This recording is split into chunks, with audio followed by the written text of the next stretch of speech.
বোয়ালপুরের মানুষ এখানে উপস্থিত হয়েছে।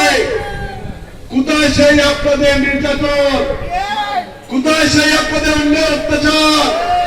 আপনারাই বলেছিলেন এই অঞ্চলে বিএনপি কে করে, বিএনপির লোক কোথায়? আজ দেখেন কালের পরিক্রমায় আপনাদের অস্তিত্ব কোথায় রয়েছে। সেই থেকে আপনাদেরকে শিক্ষা দিতে হবে।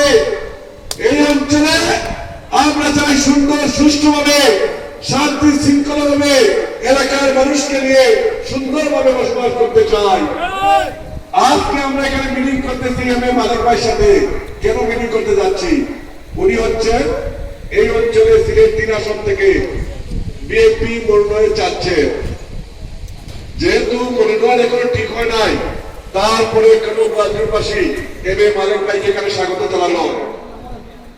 আমাদের দলের অনেক মনোনয়ন চাচ্ছেন, সবাই আমাদের দলের নেতা, যোগ্য নেতা, কিন্তু বোয়ালপুরবাসী, বোয়ালপুরের নেতৃবৃন্দ যারা বিগত 15 বছর অবৈধ সরকারের বিরুদ্ধে আন্দোলন করেছিল, সেই সমস্ত নেতা কর্মীরা তাদের আন্দোলনের সহকর্মী হিসাবে যেভাবে এই অঞ্চলে আপনারা আন্দোলন করে বিএনপিকে টিকেছেন, ঠিক তেমনভাবে বাংলাদেশের বিএনপিকে টিকানোর জন্য, যিনি যুক্তরাষ্ট্র সহ সারা বিশ্বে বিএনপিকে টিকানোর জন্য আন্দোলন করেছে, সেই সহপাঠী হিসেবে বোয়ালপুরবাসী ওনাকে স্বাগত জানিয়েছে।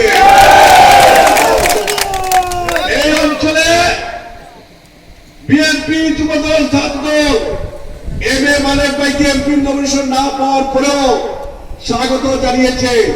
কারণ আমরা এই অঞ্চলে কে এমপি হলো না, এটা দল যাকে নমিনেশন দিবে তার পক্ষে আমরা সবাই তাদের সে কাজ করবো। কিন্তু আমরা ইলিয়াস আলী গুম হওয়ার পর থেকে এই অঞ্চলে আমাদের নেতা শূন্য দেখা দিয়েছিল। আজকে দেখেন মালিক ভাইয়ের কাছে বালাগঞ্জ, মেদিনীপুর, দক্ষিণ সীমা, বিশেষ করে বালাগঞ্জের প্রত্যেক অঞ্চলের মানুষ ওনাকে গ্রহণ করেছে।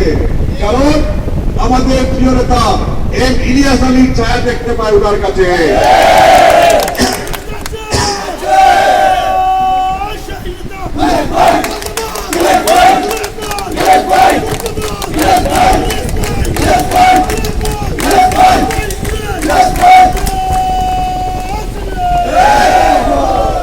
ইলিয়াস আলীর ছায়া কিভাবে দেখতে পেলাম? বিগত বাংলাদেশের স্বাধীনতার পরে বিএনপি জন্ম কম সময়ের মধ্যে বাংলাদেশের জনপ্রিয়তা লাভ করেছে।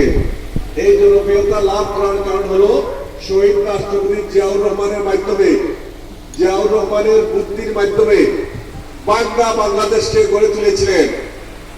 স্বাধীনতার পরে এই অঞ্চলে বিএনপি কোনো এমপি প্রার্থীকে এই অঞ্চলে মানুষ মনোনীত করে নাই, করেছিল মাত্র একবার 2001 সাল থেকে 2005 সাল পর্যন্ত। 2001 সাল থেকে 5 সাল পর্যন্ত এই অঞ্চলে বিএনপি প্রার্থীকে নির্বাচিত করার পরে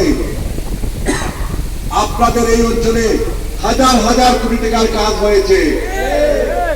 ইলিয়াস আলীর নেতৃত্বে একটি নিবজ্জিত বালাগঞ্জ উপজেলা,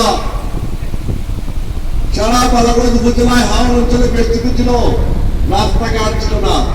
ইলিয়াস আলী 5 বছরে বালাগঞ্জ উপজেলার প্রত্যেকের বাড়িতে বাড়িতে গাড়ি চলার ব্যবস্থা করে দিয়েছিলেন।